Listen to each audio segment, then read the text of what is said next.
Hi everyone, welcome back to the channel. On today's tutorial, I'm gonna show you how to remove audio from videos in CapCut for PC.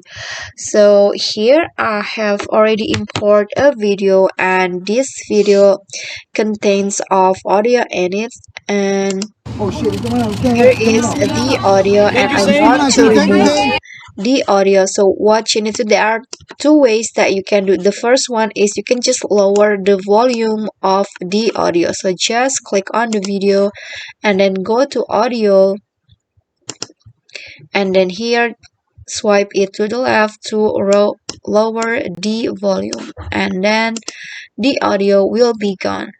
Or you can also do this a second way.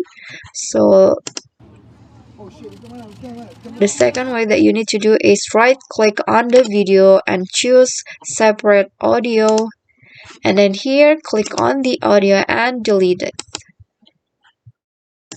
Okay, now the audio has been removed. Okay guys, so thank you guys so much for watching. If you think this content is helpful for you, please click thanks below. If you like the video, please click on the thumbs up icon. Don't forget to leave a comment and subscribe to our channel. See you at the next following tutorial. Bye.